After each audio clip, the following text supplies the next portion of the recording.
Good morning, sports fans from all around the globe. I am your host, Jeff Dawson, East Coast Sports Investors, and this is your breakfast bankroll for Thursday, July 21st, 2022. 10 days left, 9 days left of July, and it's already August 1st. Holy cow. We're talking Hall of Fame game, NFL preseason, and then the kids will be kicking off before you know it. Baseball is back. Thank God. Last few days had some great shows, some good guests, talking some CFL, talked some little golf yesterday with Riley, talked some futures, and bringing back the man from Tampa, the city of champions. That's what they say, at least. Oh, yeah, runner-up this year in the Cup, and the Buccaneers. Fournette waddles in 20 pounds overweight, no Gronk. Tom will say no problem. And the Rays right now are in. My Red Sox are out, but lots of stuff to talk about. So let's bring them back from the Palm Tree State himself, the one, the only, Mr. Scott E. Webb. Morning, sir. Morning, Jeff. How are you today, my friend? I am doing great. Got a new routine going on since I've been back from Vegas. Unfortunately, don't have a lot of the babysitting that I had to do with my dog. Seems like I have a lot more time on my hands, able to go run and do stuff, and that's what we're doing. I was going to give you the call at 4:45 on my way to the beach, but I was like, let Scotty sleep in just a little. Well, I'm good with sleeping. Just a little anyway. Because I'm usually up all night anyway. You saw I'm sending you emails and texting with you all night last night, for God's sakes. How you been? What's going on? What'd you do the last few days? I know you've been working on some NFL. We got a 6-game slate today, 2 doubleheaders, which makes it a little difficult in regards to, the old school was watch the first game. Whoever loses the first game, play them in the second game. All-star game, home run derby, Soto talk. For me and the Red Sox, it's playing out this season, letting Bogarts walk, letting JD walk, letting Evaldi walk, and then playing out the string the following year with Devers. I mean, it's pretty sickening around here right now. Well, it's baseball, right? And every one of these, it seems interesting, like on Twitter and social media and stuff, all these Yankee people think the Yankees are doing all the wrong things. And I'm like, how in the hell are the Yankees doing the wrong things? They're 35 million games over 500, for God's sakes. And then they think they can go out and get Juan Soto and they can go do this. And they're just, people are, the expectation levels that people have on teams and general managers and things are just ludicrous. And in the Red Sox situation, they're in a kind of a tough spot, only in a sense that they're Boston, meaning that it's hard to sell a fan base that you're in a rebuild. And the truth of the matter is that you've got some guys you could build around, but if you start to pay all those guys that you're going to build around, then the problem becomes is who else you're going to add to them. And yeah, they got money just like the Yankees do, or just like anybody else does. Problem then becomes what are you going to do with some of these guys? You can't keep everybody. You got to make your choices. You got to get pitching because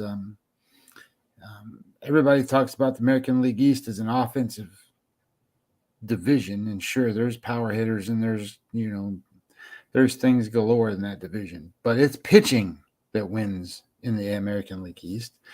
And if you don't have pitchers, and you got to have pitchers almost 1 through 5 or 1 through 6.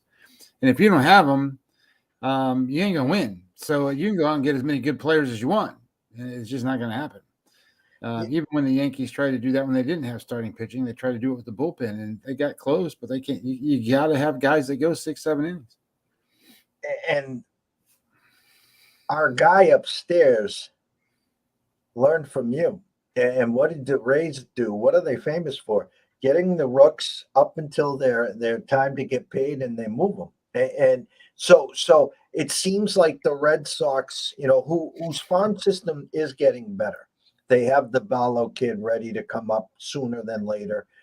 He's just not ready right now. They have Chavis at first. They have a shortstop, so they're grooming these players. But my mistake, and I said it when they made that, Scotty, was the fact that they can come in and pay Story the 140, 150, and then that was going to offset the Bogarts deal. And the funny thing is, they were trying to compare Devers and the 168, like they're trying to offer Bogarts or somewhere in that area, to the corner infielders. And Devers, is saying, well, I'm not him. They're comparing them to certain deals, and they're not fair to these kids. And then at the end of the day, we're looking at a Mookie Betts situation where Mookie just finally says, listen, guys, I don't care what you offer me, because they offered him basically the same contract. He goes, I'm out. I want to go to free agency. And I think these two kids are bonded together, Devers and Bogarts, and we're a package. You're going to either sign us both, and it's going to start with a 2. It's not 150, 160, 170. It's like Soto. Okay. He turned down this 15-year deal. Okay. Which average base is going to be $29 million, which in 5 years will look like a fool. I know you want to get paid early. If I was the agent for Soto and I was saying, okay, what's the number you want per year? Well, I want 37.5. Okay, I'll give you 375 million for 10 years. There's your 37.5. Let's go play ball. I'm not giving you 15 years. I mean, Bryce Harper's going to be walking up to the plate with a cane. Okay, and they're still going to be paying him. So, when you get the Bogarts, and I know I'm bouncing all over the place, but when you got Bogarts and you got Devers, your 2 building blocks, you're still going to have Story. You got some kids in the outfield. You got Jeter Downs. You got some kids coming up from Worcester, and go from there. But just to gut this, and the problem, Scott, is the fact that last year they were way ahead of their skis. They weren't supposed to have 2 games from the World Series, so they can basically say, "Hey guys, you loved it last year. This is our plan for this year, so we'll be ready to be back there on next year." Yeah, it's hard to sell some of the stuff when you're a team that has the history of being good, and you kind of hide your rebuild, so to speak, and you try to muster through some of that stuff. They've been on Brian Cashman in New York for I don't know how many years because he won't give up prospects. And then all of a sudden, boom, he pops a couple, and then they get a couple of good guys, and then all of a sudden they're competitive again. But the point is expectations are unrealistic for fan bases. They're unrealistic for a lot of things because there's a lot of things people don't know about running Major League Baseball organizations. First of all, owners have a lot more say so than what you think. Owners have to cut the checks, and owners also tell people what the profit margins are.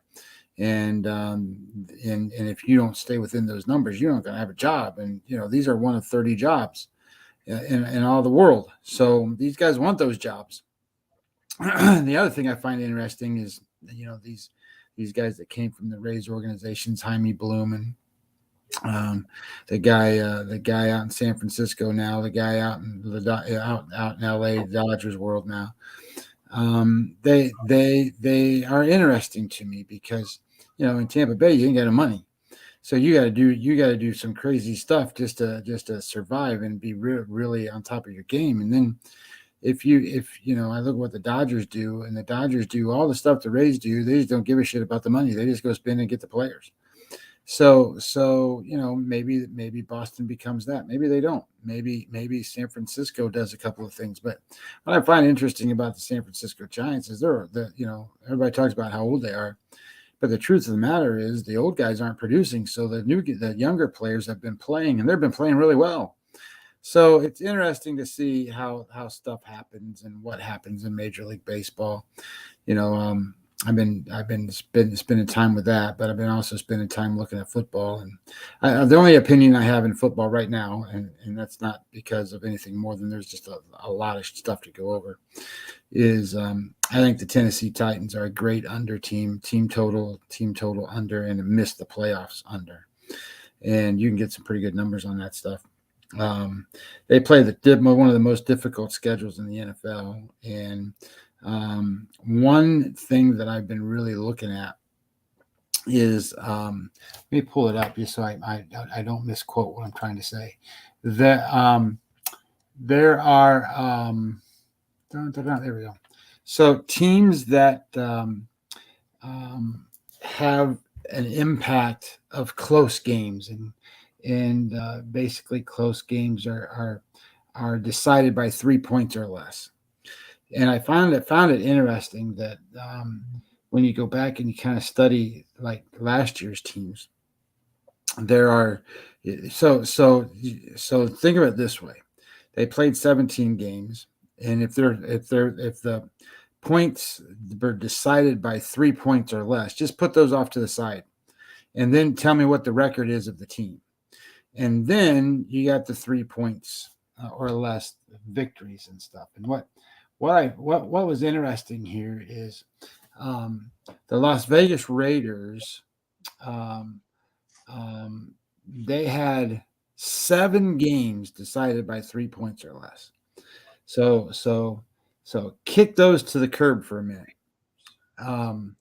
In the games that were decided by more than 3 points, they were 4-6. And they were 6-1 in those games decided by 3 points or less. So the coin flip games, they did really good in those coin flip games. They were 6-1. And what happened to them when they made it to the playoffs? Knocked out in the first round, right? They got out. And the next team that's on that list is the Tennessee Titans. The Tennessee Titans played 5 games. Well, no, it wasn't 5 games. Where is it? Tennessee. Tennessee is another team that had that problem where they had so many games that are 5 of them, three games or less points, and then had a underwhelming record in the other games. And what happened to them in the playoffs? Out the door they go. Those teams got exposed. The teams that were under 3 points or less that didn't make the playoffs, that I think you should be looking at a rebound, are the Indianapolis Colts. They're one of those teams, and the Seattle Seahawks are one of those teams. Now, Seattle's in a weird spot because we don't know who the quarterback is, and we don't know what the heck they're doing, and I think they're going to end up with Garoppolo, by the way. But that being said, I think there's some interesting things there, and I think that Seattle is not going to be as bad as everybody thinks they are in terms of season wins. I don't think they're going to make the playoffs or anything crazy like that. But you got to remember, Pete Carroll's been around forever, and maybe he's been around forever, and he's a analytical nightmare because he wants to run the ball in a passing league. So maybe he's old school to the point in which he's no more relevant. But at the same time, he knows what to do. He knows how to motivate the players. It's just whether they buy in, whether they don't. And, maybe they got rid of that quarterback because he didn't buy in. But the point of the matter is there's teams out there in the NFL, Pittsburgh, for example, one of the ones that got a benefit of those coin flip games, and then they got knocked out. You can see it. It's writing very clear. And I never really looked at it that way until I studied this report, and I thought it was great. So I'm very low on Tennessee. We had Julian on about 6 weeks ago, and we bought the Colts at even money or minus 110 to win the division. And his thought process, very simply, again, was Tennessee. We don't know Henry coming off the injury. We expected, a bounce. a step back. They trade AJ Brown, they bring in Treylon Burks. Defense had some holes, quarterback questionable, obviously.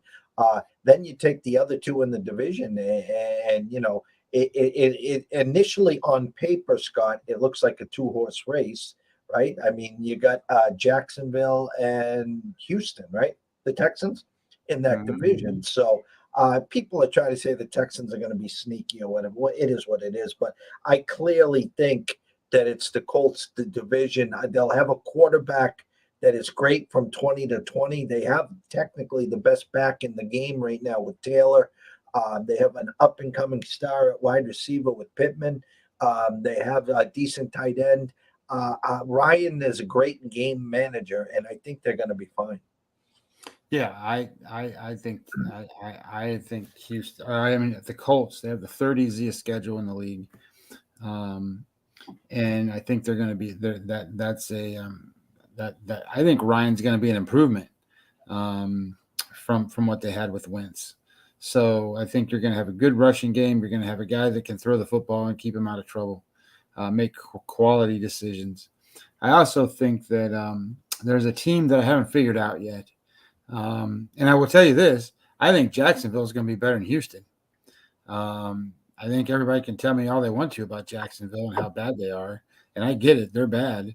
I'm not telling you they're a great football team by any stretch, but I think they're getting better. I think they made some good choices, good decisions. I think they're going to have a pretty decent year out of the quarterback. And I think NTN, whatever the hell, how do you pronounce his name? They're running back from Clemson. I think he's going to do fine because he missed all of last year.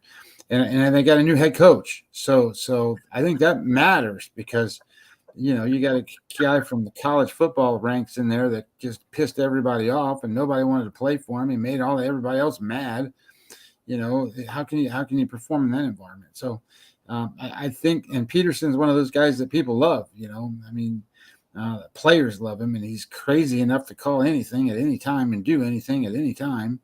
And he knows he's got nothing to lose.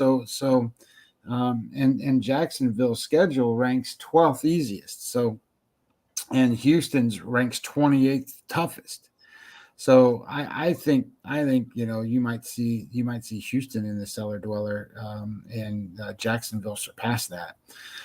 So I think when you're starting to look at numbers and things, those are some of the things to look at. I know it's kind of weird. You want to sit here and look at these bad teams, but bad teams get better in certain situations. I also think the quarterback's going to have a nice year. This is his third year now, and some guys don't bloom until their third year, not the second year. And maybe he's one of those guys. He's going to get a real NFL head coach this year. So we'll see how that works out for him. So anyway, the team that I'm so struggling on to try to figure out what I want to do with is the New York Football Giants. They play the easiest schedule in the league. They got a new head coach. They got a lot of things going on over there. They improved their defense a lot. And they don't. Everybody thinks that the NFC East is such this competitive division and all that stuff. But every year somebody else wins it. And everybody year on paper the Dallas Cowboys are the best team, and they don't ever hardly win it. I do think the Eagles are much improved, but I like the Giants as an improved team. But I'm having a hard time with their numbers and trying to figure out where I really think they're going to end up. Are they really, better than the Reds, better than the Washington Commanders now, whatever they're called? And are they really that competitive to the Eagles? Are they really that competitive to the Cowboys? Are those teams that much better than them? That's where I'm trying to figure out what's going on with the Giants. Saquon Barkley is the biggest issue for me. I think he's a bust. I don't think he's going to be. I wouldn't draft him in your fantasy leagues and stuff.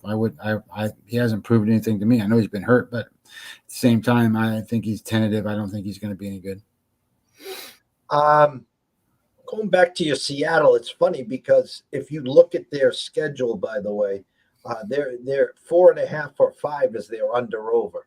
Now, rumors are that they've been knocking on the door with San Francisco, trying to get Jimmy G. Now, this would be the biggest kick in the you-know-what if they traded him in the division. I mean, that would take big cojones on San Fran part to trade him in the division. But I thought on paper that Seattle had to make the move and at least get Baker Mayfield in there and into camp to battle with Locke, because you're just giving the season away with Locke. Okay. So they don't do that. So that adds more friction to the thought process that Jimmy G could be going over there. Now they told him this week, hey, go find a trade. So if he's trying to save any face, I would definitely say that's the spot right now, would be for him in Seattle. You got 2-star wide receivers, with Metcalf, with Lockett when he stays healthy. They could run the wishbone 3 times. I mean, they got enough backfield. They're always hurt, but I mean, they got enough guys in the backfield. Their defense has been taking some hits. You got the defending champs in there with the Rams. You're going to have a hungry 49er team wanting to show off their new toy with Trey Lance. I am not as high on Arizona as I was last year. Murray can't stay healthy. Hopkins is going to be out for 6 weeks. They traded Kirk. Kirk left in free agency. They still have the ageless wonder, AJ Green over there. I'm a Rondell Moore fan. They had James Conner on a historic bounce back year. Everything went well. They went as far as Chandler Jones went early in the year. If you look at their record earlier in the year, they were putting so much pressure on quarterbacks. They were winning more on defense than it was Kyler Murray putting up, 30 and 35 points. Well, they hit the at wall. the beginning of the season, they were the best football team in the NFL. Exactly. And the fact of the matter is then Murray gets hurt, Hopkins gets hurt, Murray's banged up, and then the rest is history there. So the West was the NFC West was the toughest division last year. Obviously, this year, the AFC West on paper is the toughest division. Yeah, well, I mean, you got the quarterbacks. I mean, quarterbacks, this is a quarterback-driven league, and you got quarterbacks galore in the AFC West. So how big a step do the Chargers take? I'm willing to tell you that they're going to take a big step. So it just depends. I mean, I think the Raiders take a step back. I think the Raiders won those games that they shouldn't have won last year. They won the coin flip games.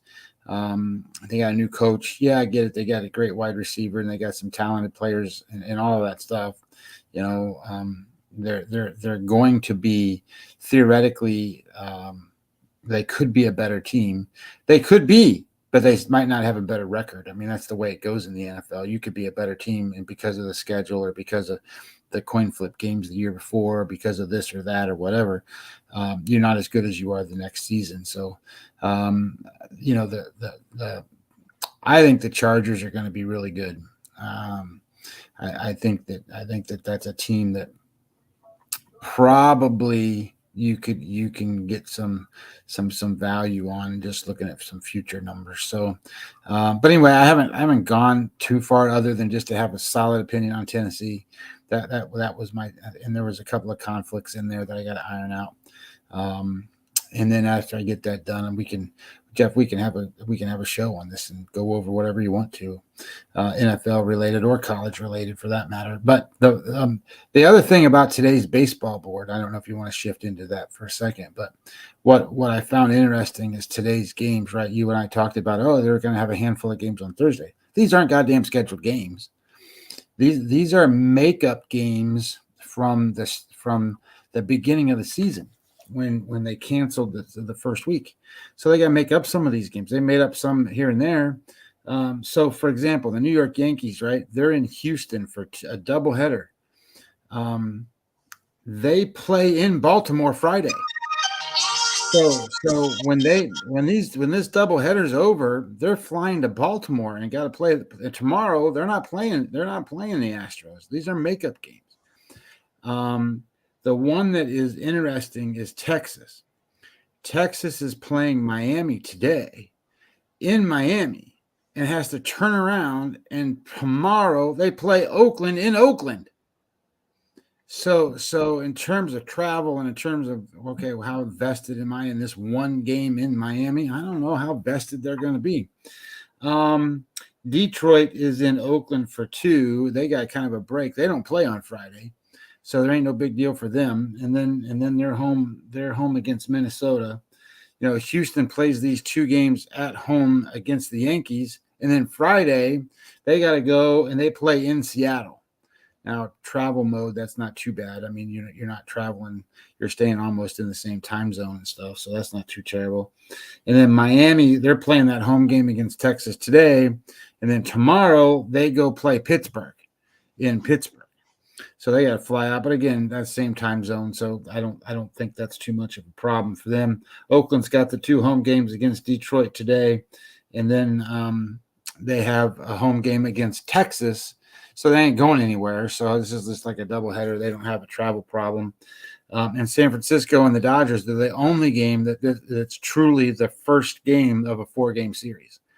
So I thought it was interesting to look at what the schedule really meant and put out there. So handicapping wise, my first thoughts is that Texas is in a bad spot. You're coming off the All-Star break. You got to go to Miami for 1 game, and then you got to fly all the way back out to Oakland. And then when I looked at the lineup, I don't think that Corey Seager's not playing today.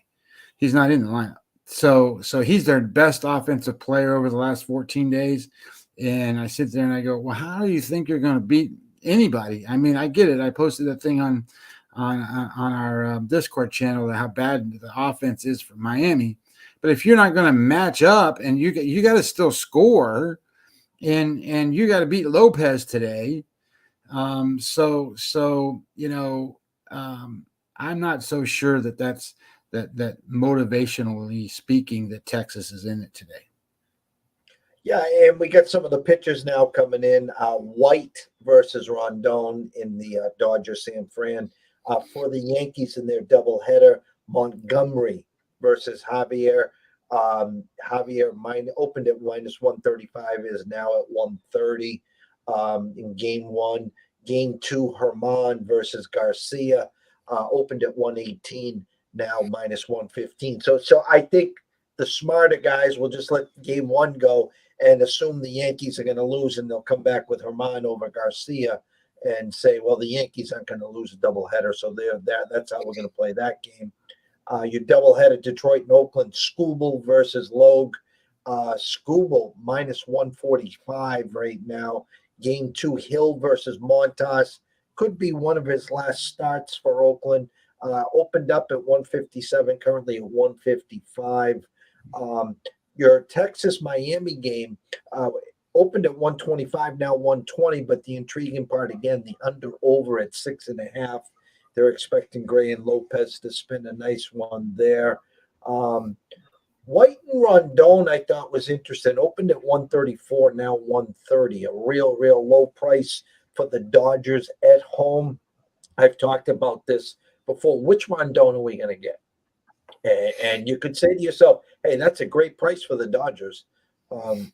At home, you're getting a minus 130. You're not getting one of the top dogs on the hill, and you're facing one of the better pitchers in the game. So I always say this weekend especially is tough, because when you're leading up to the All-Star break, you get the little whisper in the manager's ear and say, hey, can you keep me out of Sunday's game? My bag's already packed. I'm going to go shoot out to Aruba for 3 or 4 days since I'm not in the All-Star game. Or the guys that were in the All-Star game, coming back. Some of these teams come back flat and they're not ready to play on Thursday and Friday. So the tendency is kind of, in my mind, is to tread lightly, Scott. No question. I'm there's a couple of things that in this that was interesting to me. First of all, when I make my lines, and then looking at what these, like Montgomery and Javier. Javier's been good in spurts. There was a time when he didn't give up no hits, and he no hit the Yankees. That was the no hitter.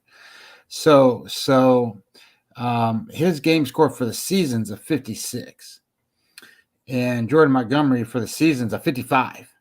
So when you start to look at it from that perspective, they're pretty damn close. And what the other thing that I thought was really a telling stat here is Javier's made 13 starts in those 13 starts, the Astros are 7-6. So if he was really this dominant starter that everybody thinks he is, they would be much better than 7-6. So I caution everybody with that Astros thinking that, okay, Javier's just this much better pitcher than what the Yankees are going to throw out there today. And I also think that when you start to look at it, I haven't seen, well, let me go back here. It's probably up here by now. Let me refresh this for a second. Yeah, there it is. So I think the Astros are a much, much, much different team without Alvarez, and he's not playing today. He's not playing game one. Yeah, he's not in game one. Just like Stanton's not in game one for the Yankees. But the Yankees have enough power in there without Stanton that I think that Chet Carpenter has as many home runs as Stanton does. No, I'm just kidding. So, it's one of those, games where you sit there and go, oh my God. So I think that, you just sit here and you go, that's a much different team when Alvarez isn't in the lineup. So, and I get it. Alvarez left-handed hitter, Montgomery left-handed pitcher. Germán coming off of his injury and all that stuff, making his first start, but his minor league starts were awesome. It doesn't mean that he's going to have an awesome here, but and again, this is different. I like to bet against guys that start the season, get hurt, and then come back and are trying to come back. This guy didn't start the season, so this is like his day one start. So he might go 5 innings or something. But I think he's going to be okay. It's just interesting how that plays out. But my opinion is the line. I get it. Javier's the favorite, but I don't know that he should be. My number is not where this number is. And the other one was that Texas game. Lopez is a much better pitcher than John Gray. I get it, and I put it out there. Miami just can't score. They just can't. But I think that this is a good spot for Miami. I like the spot for Miami. You can get Lopez on the low here. You don't have to face Seager, who's the best offensive player that Texas has in the last 14 days. Texas is off of a 4-game losing series coming into this. They played Seattle right before this. Of course, Miami did the same thing. They just lost 3 straight games to the Philadelphia Phillies. But it's a home game for Lopez. Texas has to travel here, get on a plane, and fly to Oakland for a game tomorrow. I don't know how much meaning this game has. I do know that I do know that Miami hasn't been hitting. They scored 1 run in those 3 games that they played against the Phillies. They got beat 16 runs to 1. So it's hard to bet on them, but I'm going to, because my number says Lopez should be a bigger favorite today. So I'm going to play Miami today because I like all the factors that kind of go into this. And when I looked at some of these other numbers here, Gray's off a game score 88. Now, I know that we have the All-Star break, but that doesn't change for these pitchers. These pitchers are on that 5-day rotation, and this is just the next start. So when it's the next start and you're off a game score 88, that's not going to help you much, because his game score for the season is a 55, which is good. I mean, he's been pitching pretty good. Lopez game score for the season is a 57. He's off a 59. His last 7 starts, though, have been a 50. So he's been underperforming. So I kind of think that this is one of those spots where he might do a little bit better today. His biggest issue has been walks. He's been putting more guys on base than what he should be. His walk rate's 3.81 or whatever. And John Gray's been striking guys out. That doesn't mean he won't strike guys out today. I mean, shit, Miami can't hit. So when I looked at like team totals in this one, both of them shaded 3.5 under, minus like 130, minus 140. They don't expect either team to score. And I sit here and I thought, well, maybe I should play an under. And I'm like, I just don't trust that under number, because John Gray can get hit. Lopez can walk the world and he can get hit. So I didn't like that number, and now the number is like 6.5 in places. So I'm like, okay, good. I didn't, now maybe going the other way might be the right way. And then you sit there and you go, how can you bet on the Miami Marlins? They just can't score. But I'm doing it. I already did it. So I'm taking Lopez today, and I got him at -110. That was earlier. Now you said he's been bet up a little bit. Yeah, at 125 at Jazz, 120 at South Point, 122 at Westgate, 125 at William Hill, and currently 120 at Circa. Yeah, my number in that game is Miami -145. So I have no problems with you. I wouldn't go. I wouldn't get it up once it hits 130. Stop. You're not getting value on that game.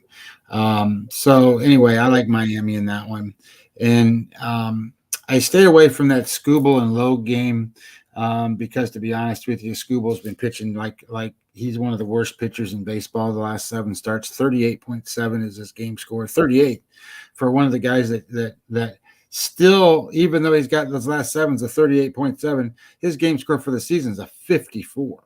That's because at the beginning of the season, 74, 70, 74, 30, he's just out there just dominating, not allowing hits, not allowing runs, nothing. But his team can't score. And Logue, he hasn't pitched that much to get a really good reference on him, but he's got a big xFIP and Sierra number, 5.88 and 6.71. That's not very good.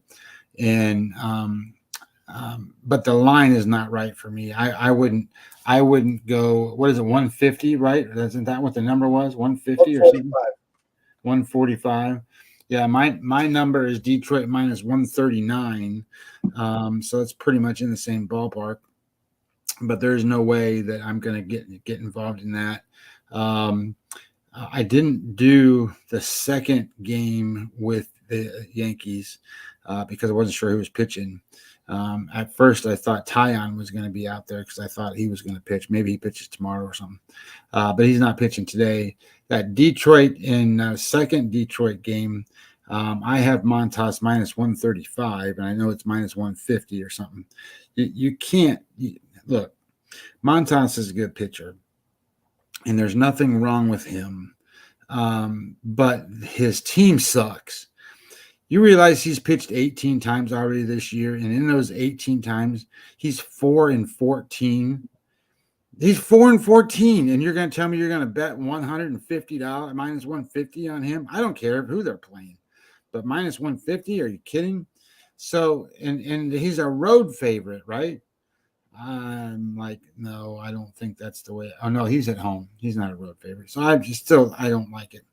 But I am interested in the last game. Mitch White is a 4 to 5 inning pitcher, and he's not very good, to be honest with you. And he's not very good as in terms of even what the Dodgers expect out of their Dodger pitchers. He's got a 4.95 and a 4.95. So xFIP Sierra is almost a 5. But here's a telling number, and I haven't really talked about this number very much. ERA minus. His ERA minus is 117. 100 is average. He's 170. So he's 17% worse than an average pitcher. And he's going to be facing a lineup in the San Francisco Giants. The Giants over the last 10 games are 7-3. The Giants have played the Dodgers 5 times this year, though it's not very many yet, but because I got to play 19 times. But the Giants are 3-2 against the Dodgers. And I don't think the Dodgers are this infallible team. Now, the Dodgers are 9-1 in their last 10, so they've been pretty good. And the Dodgers are something else at home. They're 30-13 at home. So now Rodon, his game score his last time was a 51. His game score on the season is a 62. That's ace, man. I mean, he's knocking it out of the park.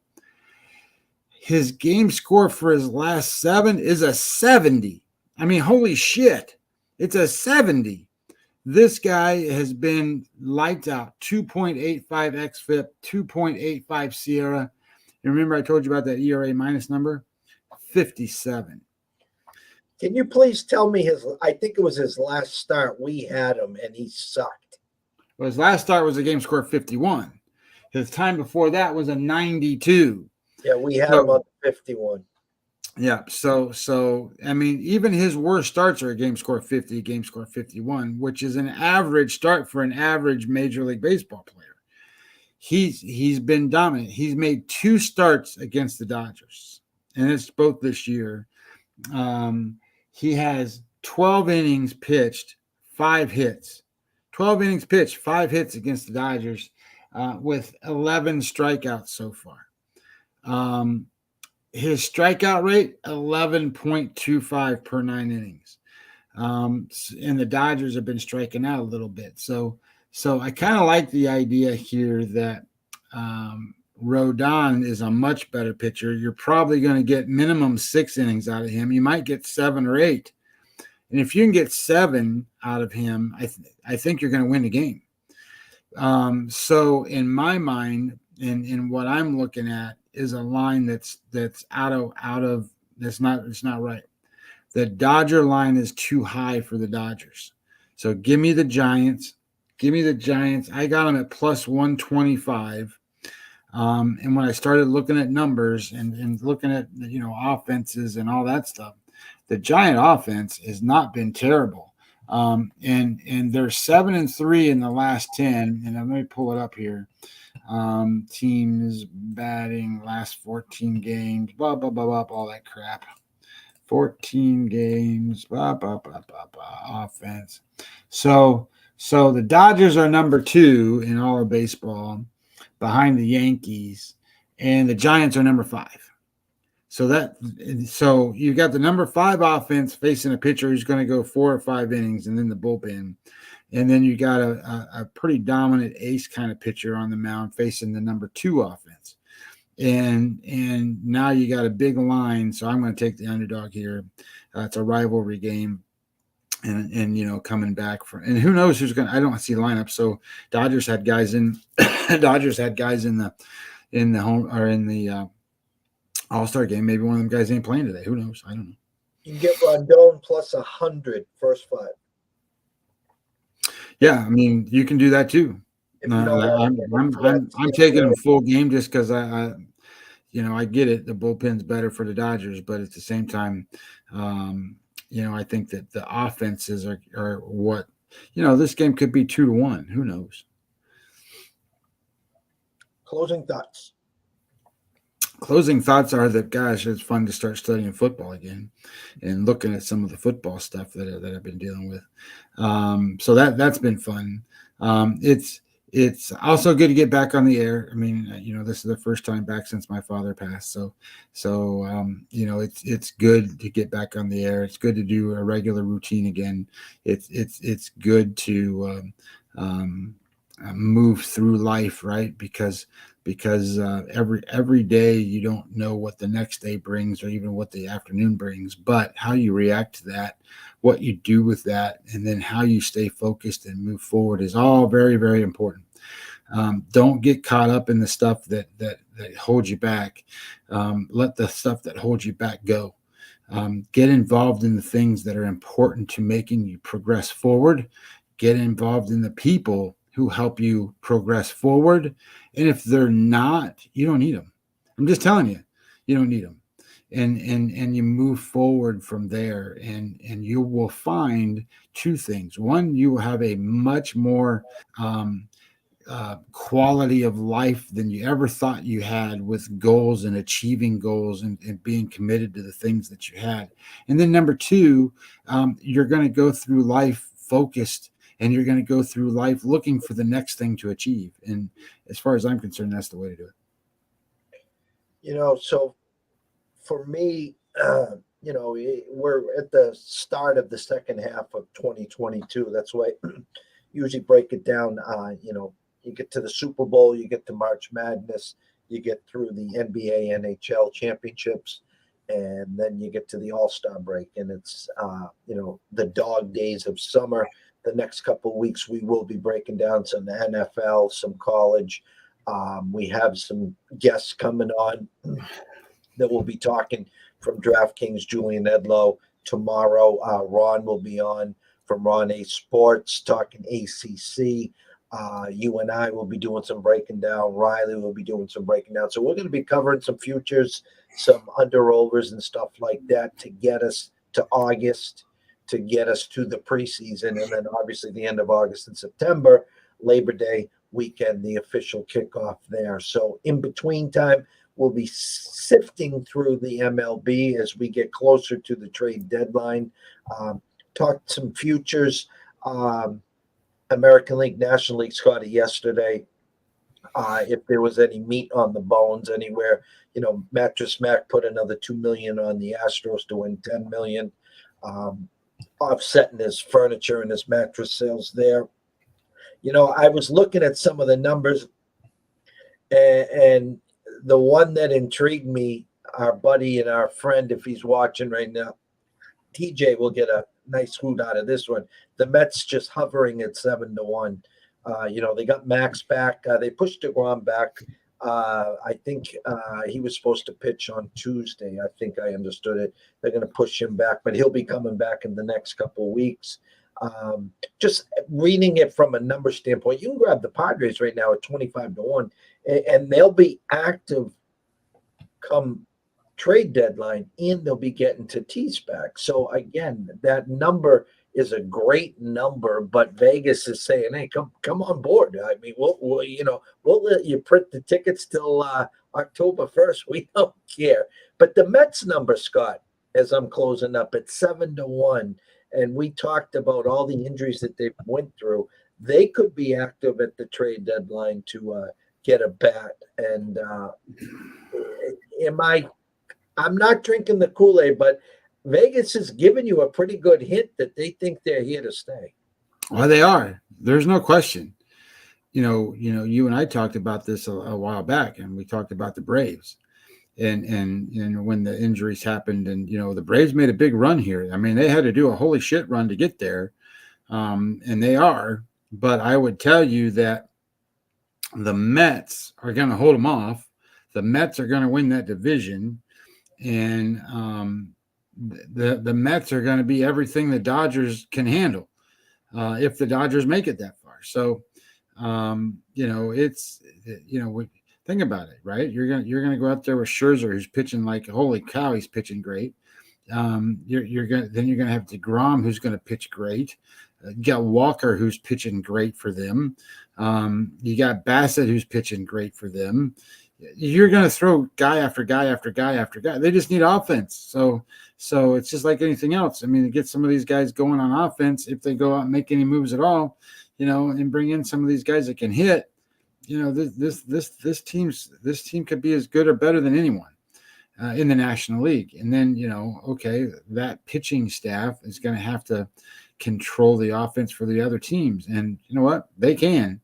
They have the reason they can is because they have the guys that dominate the mound from a perspective of the three true outcomes. They don't walk guys, they strike guys out, and they don't give up home runs. So if you do that, you're in good shape because you're not relying on your defense. Your pitcher is going to go out there and shut them all down, and that's what they do. I'll drive JD Martinez right now to them if they want him. I gladly drive him down. Just give us a couple arms back, some kids, some prospects, or whatever. I'm done with him anyway. So will be interesting to see. The Sox being sellers or not sellers, and again, they still don't have a first baseman, and the list goes on and on and on. But enough of that. So I want to thank everyone for watching and listening. With this 6-game slate, Scott, I've decided there's really no need for a closing bell today. We've kind of covered everything, and especially the fact that we've had 2 double headers on the mound. The old betting 101 in double headers. Bet the team that loses in the first game. That used to be a staple. It's not as much as anymore, and I'm saying that a little tongue-in-cheek there. Scotty, on the Giants and the Marlins. I'm going to take a peek at the Marlins some more. If I do dive into the Giant game, I will do it first 5, and I'll take my shot that we have the good Rondon and maybe White gives up a 1 or 2, and Rondon shuts him down. And I don't have to worry and let Scott sweat the bullpen there. So tomorrow at 11:30 Eastern, we will have Ron on talking ACC breakdown in college football. I already got the PowerPoint. Very interesting stuff that he's going to break down there. At 2:30, Dan Alexander, Newbie Talks. We'll be back with some Premier Lacrosse. And me and Scott will be back at 4:30 for the closing bell, a full slate of MLB, and to get you guys ready for Friday, fade the public, contrarian. Payday for most people. And, we don't want to be the ones with the pizza on the oven, as we like to say, at around 10:30, 11 o'clock. So with that said, if you do invest today, please do it responsibly. If you do have a problem, pick up that phone. There's an 800 number available. Ask for help. Why? Myself and Scotty care. We want to see you here today, tomorrow, next week, next month, through 2022 and beyond. From myself, Jeff Dawson at EC Sports Invest, from the one and only Mr. Scott E. Webb at Webby 20 MLB. We wish everyone a blessed afternoon. Enjoy yourself, and we'll be back tomorrow. See you soon.